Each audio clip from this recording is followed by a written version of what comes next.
आणि आरोप करायला काही दुसरं काही मिळालं नाही तर सगळ्यात सोपी गोष्ट आहे स्त्रीच्या चारित्र्यावर आरोप करणे. मला तर फार पांडित्यपूर्ण बोलण्याची गरजच नाही. इथनं तुमच्याशी बोलताना मी तुम्हाला आत्तासुद्धा आठवा असं सांगितलं, सहज कॉलेजमध्ये उठून कुठल्याही मुलीबद्दल काय वाटेल ते आचकट विचकट बोलणे म्हणजे साले बापाचा माल आणि वाटेल तसं वागलेलं चालतंय.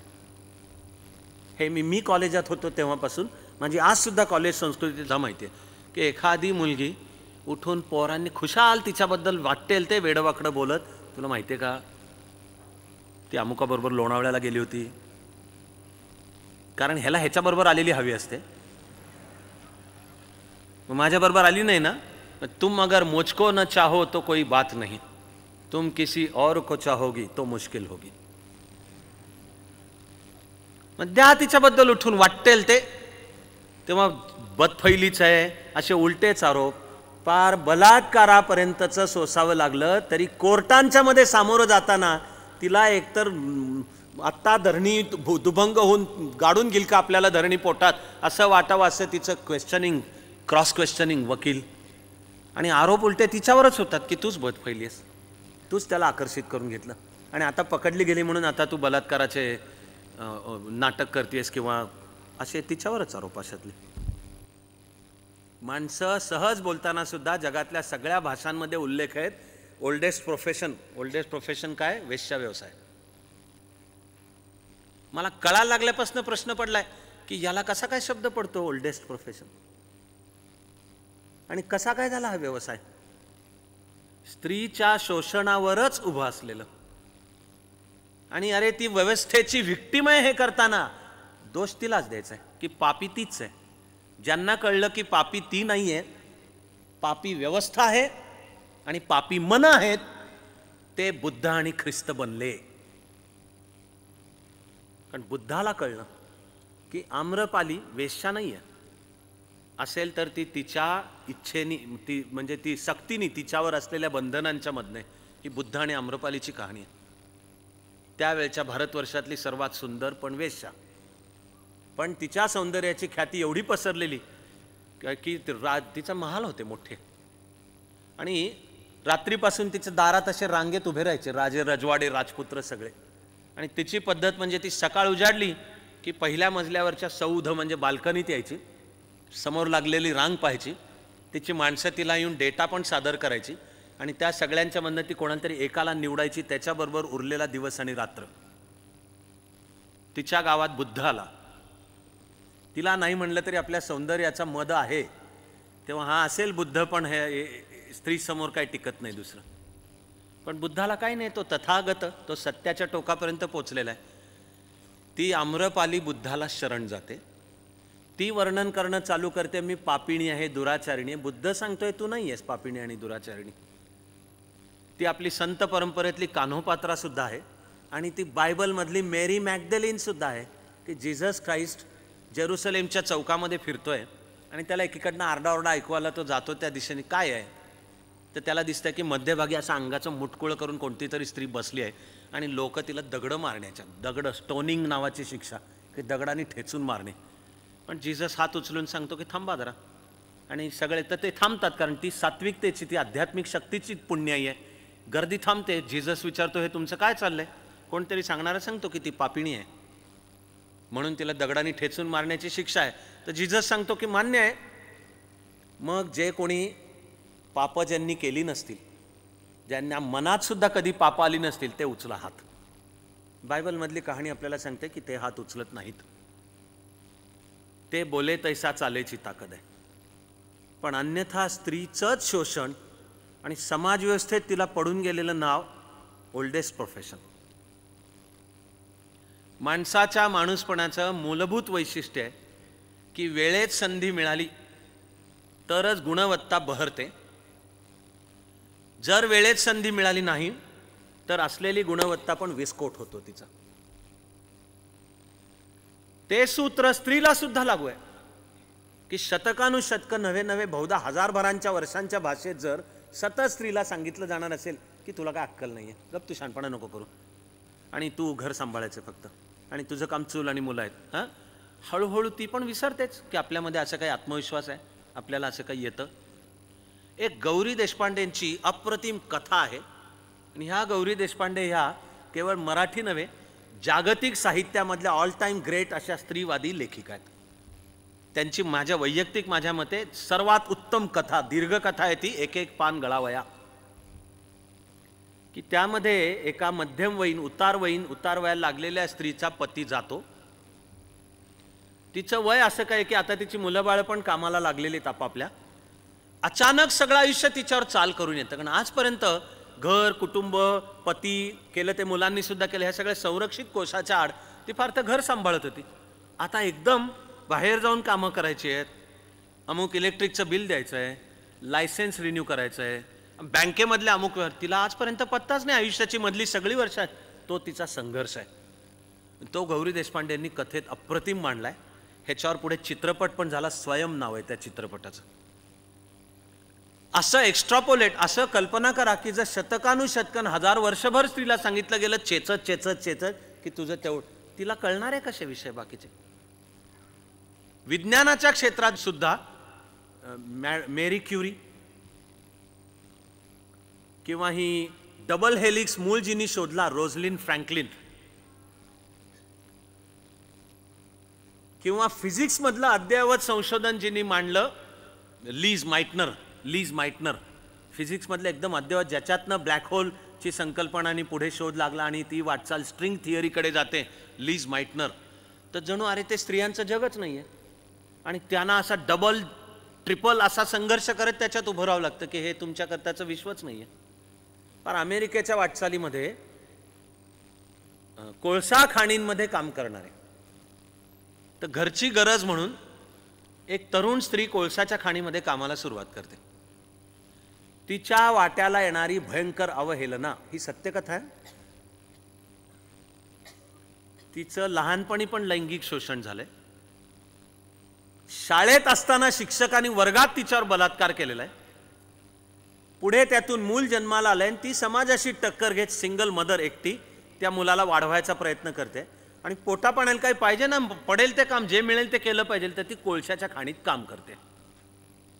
आता ते पुरुषाचं जग, ते सगळ्या प्रकारच्या आचकट विचकटांनी भरलेलं जग, जे स्त्रीकडे घाण दृष्टिकोन असतो, तिच्यामध्ये ती जगायचा प्रयत्न करते आहे. तिच्या वाट्याला आलेली अवहेलना, पण ही लढवय्या स्त्री लढायला उभी, तिने कोर्टात केसेस पण केल्या आणि जिंकल्या. तो जगासाठीचा लँडमार्क सुद्धा ठरला. यावर हॉलिवूडमधला एक उत्तम सत्यकथा असलेला चित्रपट पण झालाय, नॉर्थ कंट्री असं त्या चित्रपटाचं नाव आहे. आणि त्याच्यामध्ये ह्या लढवय्या ह्या स्त्रीची भूमिका चार्लिझे थेरॉननी केली. पण म्हणजे हे पावला पावलाला लढल्याशिवाय, कारण संधी नाकारलीच जाणे, सतत सांगितलं जाणे तुझं काम चूल आणि मूल, मग त्यातून शब्द जन्म घेतात की बायकी अक्कल. तुम्हाला काय कळतंय बायकी अक्कल? एक सगळ्यांची जवळजवळ खात्री आहे की बायकांना ड्रायव्हिंग करता येत नाही. ड्रायव्हिंग करत असल्या जरा काही की आणि काहीतरी त्याच्यात जरा चुकलं की माणसं बघून, मुलगी किंवा स्त्री असेल मग ते बरोबर आहे हे, आणि ह्याचं काही चाललेलं असतं. बायकांना ड्रायव्हिंग नाही करता येत. त्या आहे मनोहर तरीमध्ये सुनीताबाईंनी एक प्रसंग फार छान दिलाय. केव्हा तरी कोकणमधला एक कार्यक्रम संपवून ते फोंडा घाटातनं इकडे कोल्हापूरकडे येत होते आणि रात्री सुनीताबाई ड्रायव्हिंग करत होत्या. सुनीताबाईंच्या शेजारी कुमार गंधर्व बसलेले होते आणि मागच्या सीटवर पु ल आणि शरद तळवलकर बसलेले होते. आणि फोंडा घाटातनं जाताना अचानक समोर बायसन आला, गवा बायसन, प्रचंड ताकदीचा असतोय.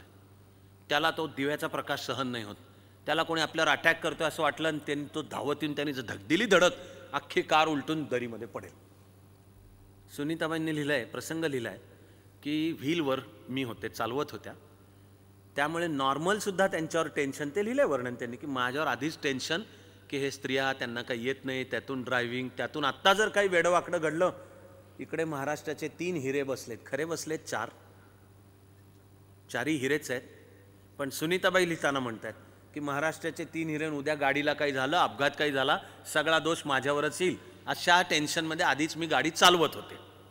त्यात समोर मध्यरात्र आणि त्या दिव्याच्या कारच्या फोकसमध्ये एक गवा बायसन आलेला दिसला, म्हणून त्या होत्या तिथे थांबल्या, पण दिवे चालू राहिले. तर कुमारजींनी हळूच सुनीताबाईंच्या कानाशी जाऊन सांगितलं, please shut down the lamps, इंग्लिशमध्ये. आणि मागच्या सीटवर बसलेले पुलं शरद तळवलकरांना पण गाडीत सगळ्यांना ऐकू जाईल अशा आवाजात म्हणले, ए त्या गव्याला कळू नये म्हणून इंग्लिशमध्ये बोलतो बघ.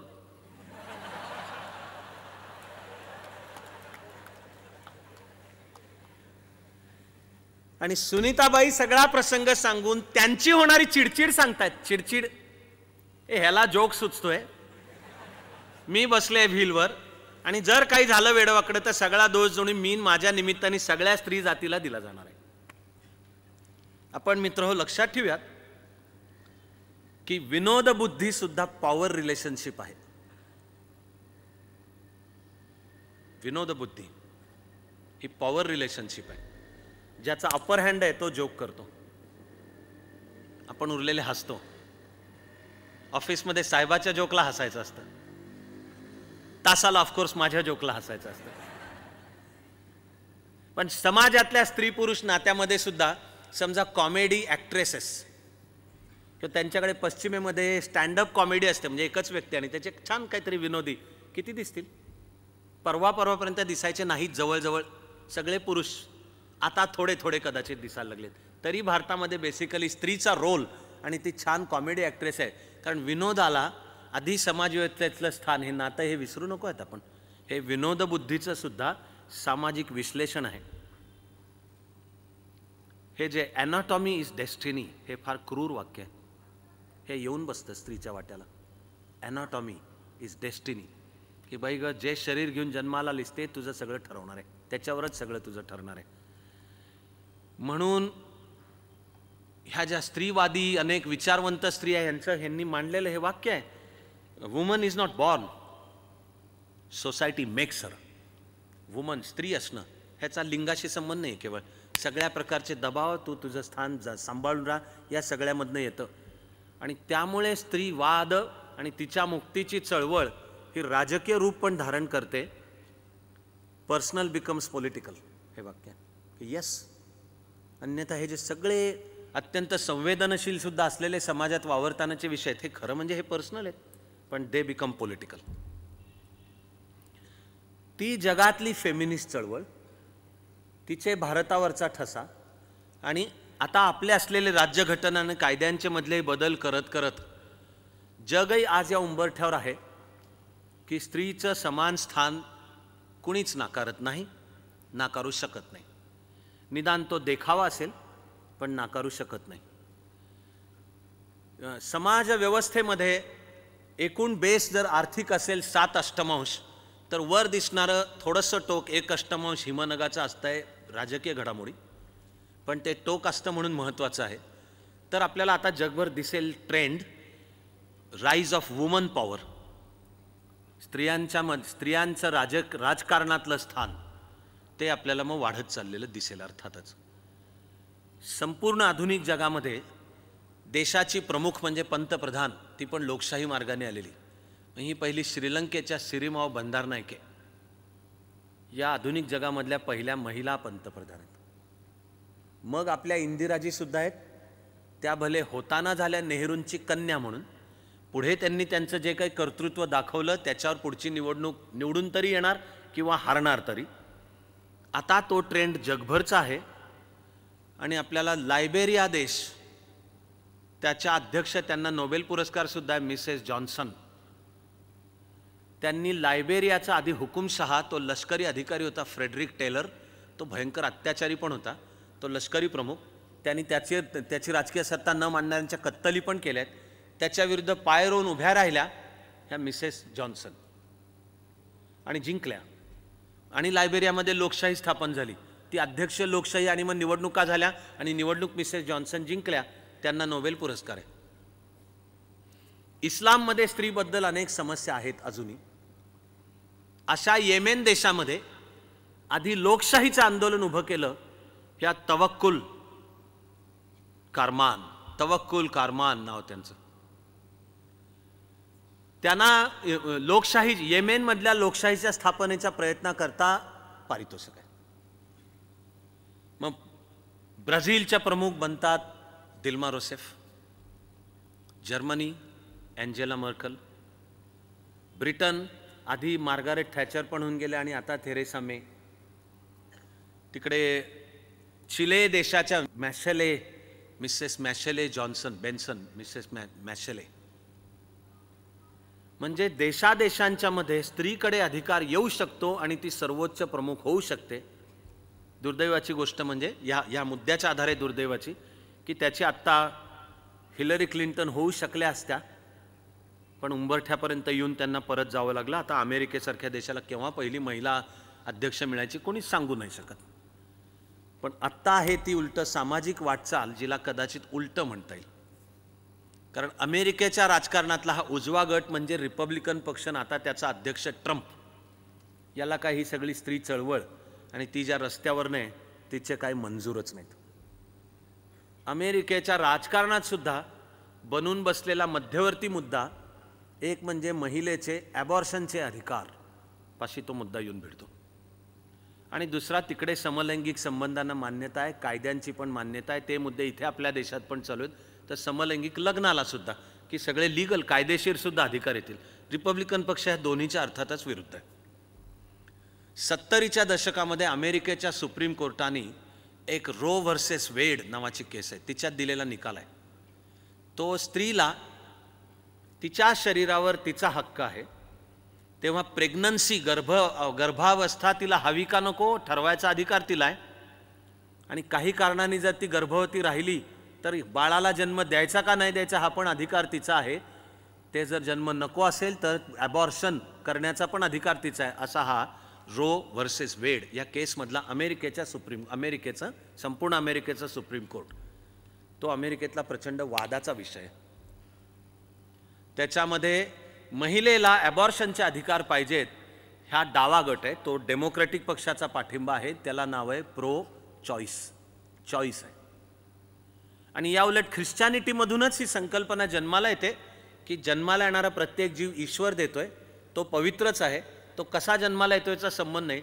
आणि स्त्रीला पण अधिकार नाही, स्त्रीला तिला ईश्वराने दिलेलं कर्तव्य आहे. त्यामुळे एकदा जर गर्भवती राहिली तर त्या बाळाला जन्म द्यायचा आहे आणि समर्थपणे त्याला वाढवायचं आहे. मग या उजव्या अमेरिकेच्या राजकारणातले उजवे यांनी ह्याला नाव प्रो लाईफ असं दिलेलं आहे की आम्ही वी आर प्रो लाईफ. तुम्ही जे प्रत्येक ॲबॉर्शन करताय हा प्रत्येक केलेला मर्डर आहे, खून आहे. आणि प्रो चॉईस लॉबी म्हणते की तुम्ही तुमच्या पुरुषप्रधान पॅट्रियार्कल संकल्पनांच्या करता ती स्त्री, तिचं शरीर, त्याच्याशी खिलवाड आणि तो एक तिचा पुनर्जन्म असतोय आणि तुम्ही तिला चॉईस पण तिचं स्वातंत्र्य पण तुम्ही ठेवणार नाही वे, असा अमेरिकेत आकाराला येत असलेला संघर्ष.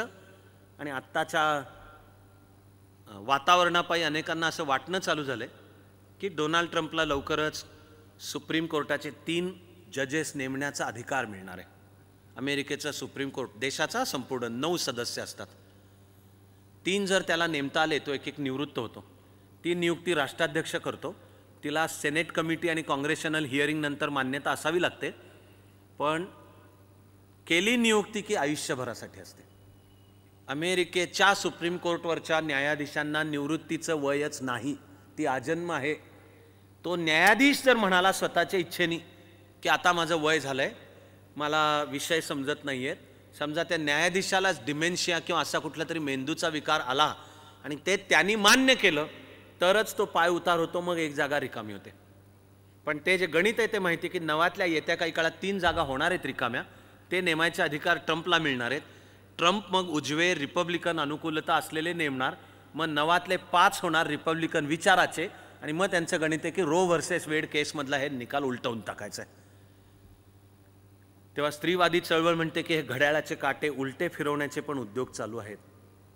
हे आव्हान अमेरिकेसकट आहे. आपल्याला एक आपली भारताची म्हणून अर्थातच वाटचाल वेगळी आहे. सिमॉन द बुव्हॉचंच प्रसिद्ध वाक्य, neither men nor women like to be under woman's order, असं सिमॉन द बुव्हॉच सांगते. मला तर वाटतं आपणही मनं तपासून घेतली पाहिजेत की स्त्रियांना काय आणि पुरुषांना काय. स्त्रीच्या नेतृत्वाखाली स्त्रीच्या अधिकारात आदेश स्त्री देते हे खपत नाही. आता हे खपत नाही हे तर गल्लीपासून दिल्लीपर्यंत आणि न्यूयॉर्क वॉशिंग्टनपर्यंत सर्वत्र अनेक ठिकाणी तऱ्हातऱ्हांनी दिसेल. साधं रस्त्यावरनं आपण वाहन चालवताना शेजारनं स्कूटरवरनं मुलगी पुढे गेली, हे बहुसंख्य पुरुषांना खपत नाही. ते पहिले स्पीड वाढवतील, तिला ओव्हरटेक केला की त्यांच्यातल्या पुरुषाचा विजय झालेला असतो. आणि ते ओव्हरटेक करताना एकदा बघून घेतील. ते तिच्याकडे बघणे हा मुख्य हेतू नसतो त्यावेळी, एरवी असेल सुद्धा, पण ही आपल्याला ओव्हरटेक करते म्हणजे काय. ते चित्र शिक्षणात, ते चित्र व्यवसायामध्ये, ते ऑफिसेसमध्ये, आणि पुरुषांशी स्पर्धा करून मागे टाकून प्रमोशन मिळून जर एखाद्या स्त्रीला वर गेली, ती काय वाटेल ते तिच्याबद्दल बोललं जातं. मला IAS झालो, प्रोबेशन काळात जिल्हा पुणे मिळाला. दोन्ही कलेक्टर आणि ॲडिशनल कलेक्टर दोन्ही स्त्रिया होत्या.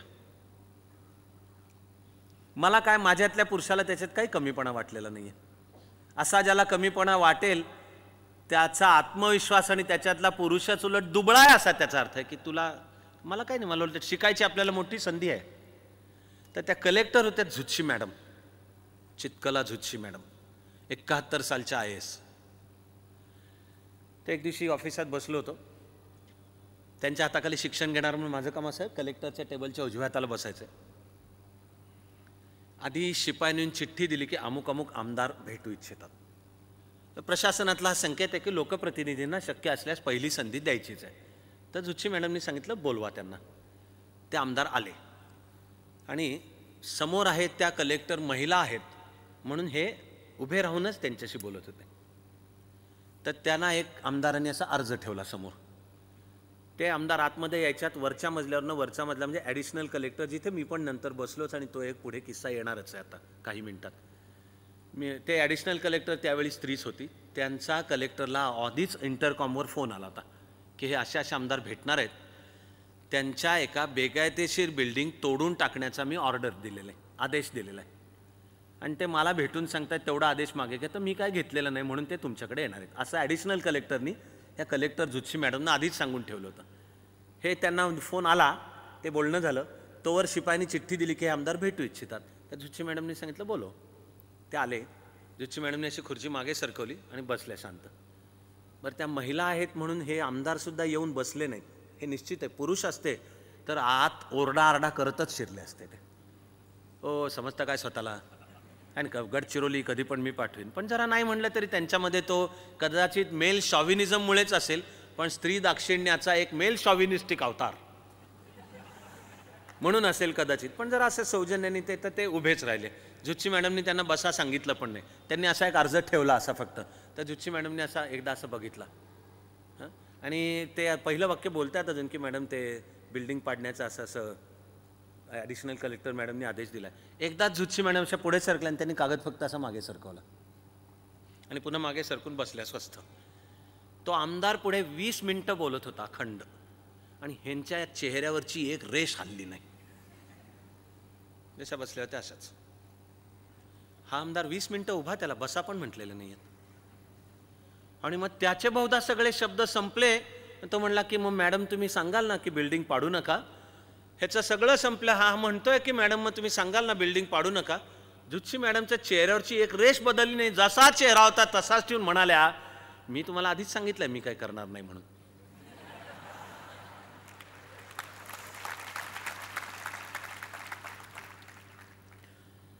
म्हणजे स्त्री भल्या भल्यांना कसं मुर्दा पाडते.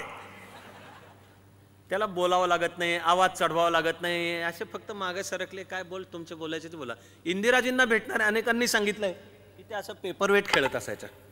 असे काही समोरच्यानं काही बोलतो आणि त्याचं काय की असं ते पेपर, इंदिराजींना काय म्हणणार की हो ते तुमचं काय चाललंय माझ्याकडे लक्ष द्या, असं पेपरवेट. ते अंतुलेंचं मुख्यमंत्रीपद गेलं. बाईंनी तिकडूनच निरोप पाठवला की ते सातारा जिल्ह्यातले नाही का ते भोसले, त्यांना सांगा मुख्यमंत्री व्हायला. कहाणी नंतर बाहेर आलेली आहे की खरे अभिप्रेत होते साताऱ्याचे प्रतापसिंह भोसले. त्याऐवजी इंदिराजींच्या ऑफिसमधल्या कोणाला तरी काहीतरी वाटलं, त्यांनी ते मायणीचे आपले बाबासाहेब भोसले म्हणजे शिवाजीराव भोसलेंचे भाऊ. ते काय राजकारणातलं फार बडं प्रस्थ नव्हतं, पण त्यांनी निरोप दिला बाबासाहेब भोसलेंना. बाबासाहेब भोसले म्हणले इंदिराजींना आधी भेटून येतो. काही असं शरद पवारांना विचारायचं असतं हे सगळं. शरद पवार विरोधात होते अजून, पण शरद पवारांना विचारायचं असतंय म्हणून बाबासाहेब भोसलेंनी शरद पवारांना विचारलं. शरद पवार म्हणले आधी इथं मुख्यमंत्री पदाची शपथ घ्या मग जा भेटायला.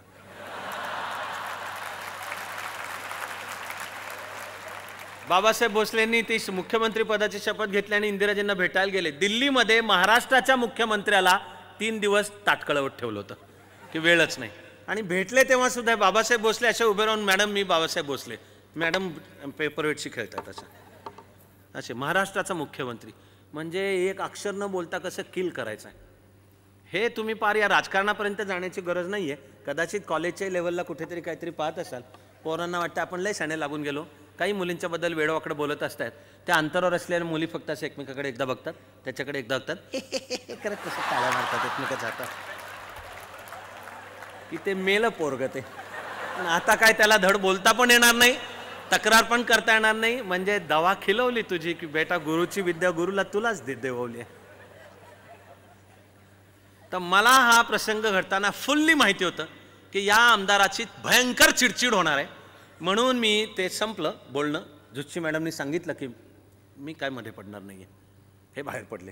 त्यांचा असा सगळा ज्वालामुखी कळत होता आणि समोर केवळ स्त्री अधिकारी आहे म्हणून काही बोलत नाही आहेत. तर मला माहिती होतं की बाहेर गेले की ह्यांचं खरं रूप येणार आहे बाहेर. म्हणून ते जसे निघाले, मी झुच्ची मॅडमने म्हटलं की मॅडम एक्सक्यूज मी आलो, एक मिनिटात आलो. म्हणून मी उठलो आणि त्याच्या मागं हा आमदार बाहेर पडला आणि शिपाईच होता समोर. अजून पहिलं वाक्य शिपायाला बोलला, यायला एका बाईकडनं ऐकून घ्यायला लागतंय. बस फणा काढत सगळं जे बाहेर येतं ते मूळ ज्ञानबाची मेघ कुठे आहे, बाईकडनं ऐकायला लागतंय. मी पुण्यामध्ये ॲडिशनल कलेक्टर असताना सुदैवाने मला टीम काय हे प्रशासन हे कायम टीमवर्क आहे, मला मिळत गेले चांगले. तर SP आणि आम्ही मिळून काही गुन्हेगारांच्याकडनं जर कबुली जबाब मिळवायचा असेल, 3rd डिग्री मेथड असते जी ट्रम्पनी समर्थन केलं, वॉटर बोर्डिंग वगैरे. आता एक दुर्दैवाची म्हणा पण एक सत्य आहे की पोलिसी खाक्या आणि अनेकदा तुडवणे किंवा टायरमध्ये घालून तुडवणे आणि जबाब द्यायला भाग पाडणे. तर एक सत्य सांगतोय की हे योग्य असेल, अयोग्य मुख्यतः अयोग्यच आहे, मानवाधिकारांचा भंग आहे, पण चालतं हे सत्य आहे. तर आम्ही एक टेक्निक वापरायचो त्यावेळी. इकडे पुणे जिल्ह्यामध्ये एक त्यावेळी सणसणीत उंच, तगड्या आणि वेल बिल्ट अशा महिला इन्स्पेक्टर होत्या. आणि एखाद्या गुन्हेगाराकडनं जर कबुली जबाब हवा असेल तर आम्ही त्या गुन्हेगाराला त्यांच्या ताब्यात द्यायचो आणि त्या सांगायच्या थोबाडीत मारीन तुझ्या. भले भले गुन्हेगार जबाब द्यायचे, जे टायरमध्ये घालून तुडवलं तरी जबाब देणार नाहीत, कारण बाईकडनं मार खावा लागतोय. दुनियेतला सगळ्यात अपमान कोणता असेल तर आपल्याला एका बाईकडनं मार खायला लागतोय. हे सहन होत नाही. तिच्यामध्ये ती सगळी पुरुष प्रधानता